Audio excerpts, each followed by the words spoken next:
The magic, the flair, the beautiful samba football with a trademark hairstyle that lit up stadiums all around the world. But what if Ronaldinho was born into today's era where systems, pressing maps and heat maps reign supreme? Could he still shine, or would the demands of modern football box him in? Let's imagine how and where Ronaldinho would fit in the hyper-structured football world of 2025. Ronaldinho was not just a player, he was a walking work of art. In his prime, he thrived in loose systems that gave him space. For instance, in the 4-2-3-1 formation at Barcelona under Frank Rijkaard, and of course in Brazil's free-flowing setup in the run to the World Cup win in 2002. We know all about his strengths. I don't need to say so much about it. We know Ronaldinho. Ronaldinho was the one who made most of us fall in love with football.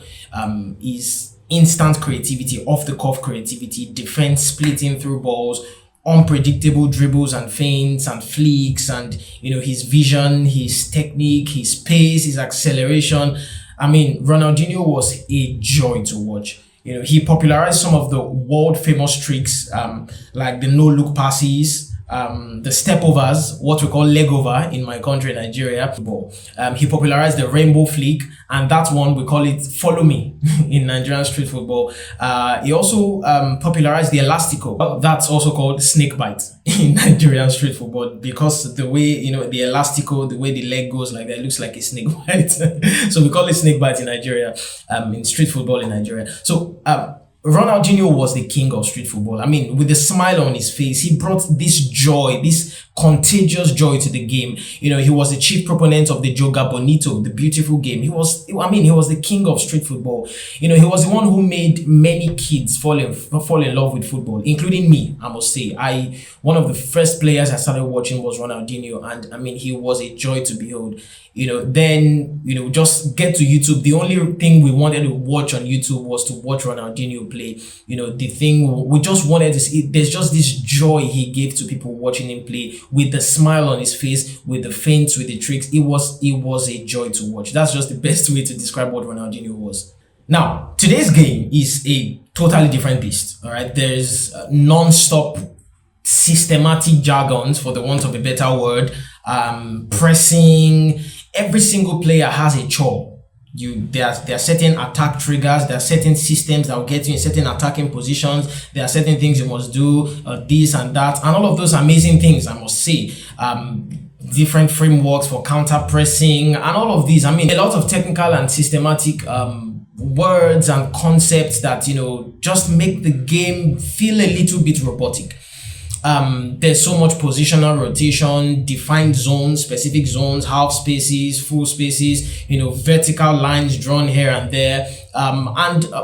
Most importantly, there's also so much high defensive work rate for every player on the pitch. Even the goalkeeper, who many years ago in a different era used to just sit back and then watch the other outfield players play the game. Now the goalkeeper is involved. Now the goalkeeper has to play out from the back. The goalkeeper has to be adept with the ball at his feet. Now you see that your fullbacks have to be as exceptionally good in defense as they are in attack, and you see that your forwards also have to press high.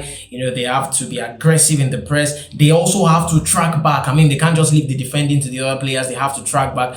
So many things. You see wingers who in the past used to just they're kind of given this freedom to just do whatever they want, but now, I mean, you have to, you have to get back. I mean, you have to help your defender. You have to double up, ensure that your fullback on your wing is not isolated, and all of that. And because of that, we see that the game has become a little bit, too rigid. That's why you see that many times when two teams who are a bit more matched in terms of their coaching or in terms of their tactical ability, you realize that the game just becomes bland. It's just like a chess match. They just cancel each other out, and at the end of the day, that's where you now see individual players like Ronaldinho, like, the individual players that can then step up and make the difference between the two teams.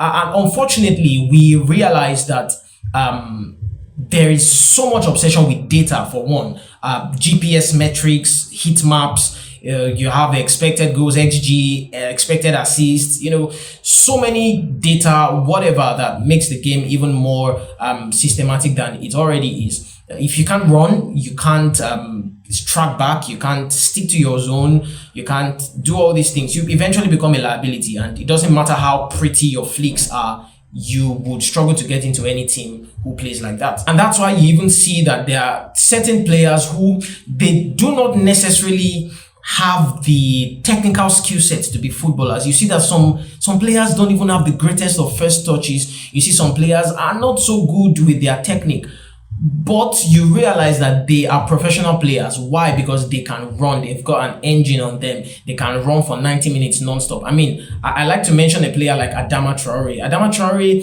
has played for quite a few professional clubs in the world, in Europe. He has played for, funny enough, he came out from La Masia Academy. He has played for Wolves. He's currently playing for Fulham. He has played for Middlesbrough. He has played for Barcelona even after leaving the academy. He went back there for I think 6 months thereabouts. And Adama Traore, while he's one of the fastest players in the world, he doesn't really have. I mean, he's not that technically adept, but he has the engine. He can run up and down. He's very quick. He's very strong, and because of that, he gets into every team. He gets into a lot of teams at least. So we see that it happens the same for many players. As long as you're an athlete, you can cut it as a professional footballer, which wasn't the case. At least it wasn't the case for someone like Ronaldinho. So then the question is, can a player like Ronaldinho survive in this rigidity? A player who loves to express himself, wouldn't the excessive demands of systematic football stifle the talent of a player like that? I mean, that might have been one of the reasons why Pep Guardiola had to let him go upon getting to Barcelona in 2008. Where would Ronaldinho fit in this era if he was playing in this era? Can you ask a player like that to press high? Can you ask a player like that to track back and burn his energy pursuing another player and doing all of the things that systematic football requires the players to do? Can you ask Ronaldinho to do that? Really? Well, here's what I think. I think in terms of positions, Ronaldinho in this era would be able to play as an inverted winger like he did under Frank Rijkaard. Under Frank Rijkaard, he played as a left inverted winger, coming inside on his right and stuff. And of course, the other guy who was on the right. Now, if he's playing as an inverted winger in this era, he will be freed from defensive duties, and what that would allow him to do is that the fullback on his side would have to be very adept at 1v1 defending, and the midfield would have to help out on that wing as well, so as to allow him to cheat a little bit, to conserve energy and then destroy opponents when he gets the ball at his feet.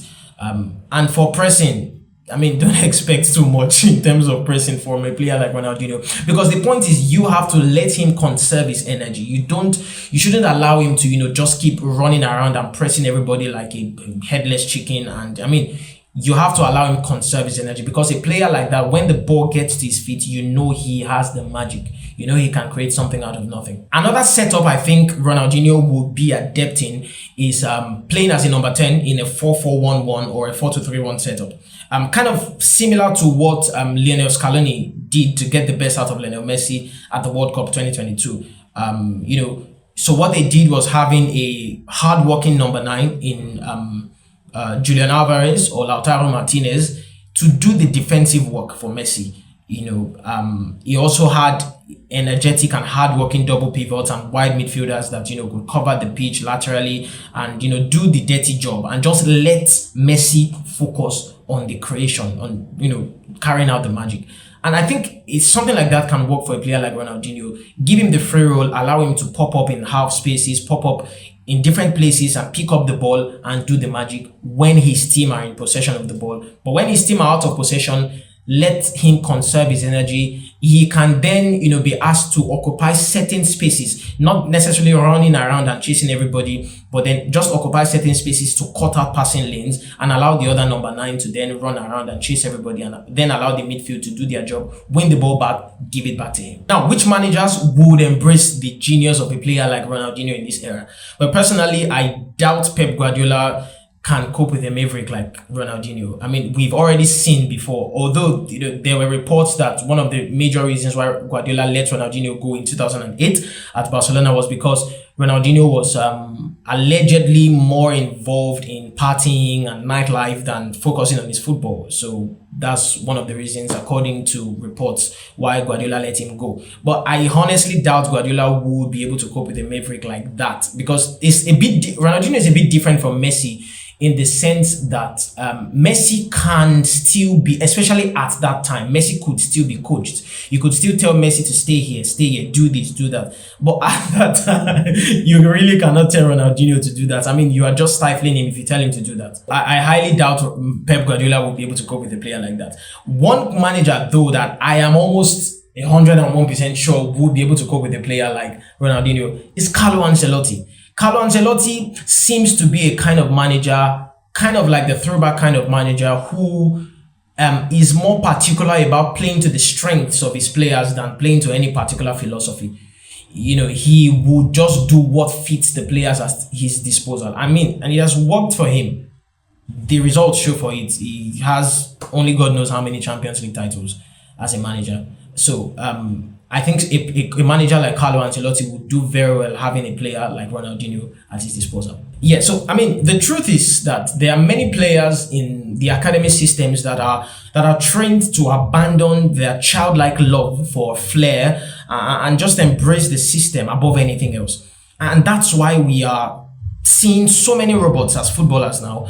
You know, we're losing genuine quality and flair. It's becoming rare, and for some of us, that is what we love about the game. That's what we pay our money to see in football stadium. That's what we pay our money to the broadcasters to see. That's what we want to see. That's why we love the game. We want to see players expressing themselves, you know, not being boxed by micro coaching and not, you know, having to cope with all of these statistical and systematic, all this English. I mean, we want to see players enjoy themselves, and it makes us also enjoy the game. So anyways, what do you think? Would Ronaldinho excel in today's football? Could he have become the ultimate system blender, the one who would just slot into any system regardless of his creative genius? Or would the game's demands clip his wings? Let me know in the comments. And also let me know where you would play him if you're a manager in today's football era. Where would you play him, and what manager do you think could sign him? Also, don't forget to like the video, subscribe to the channel, and hit the notifications bell for more creative football analysis every week. This is a kind of different type of video to what we usually do, but I mean, I just thought about it and I was like, well, why not? Let's make a video about it.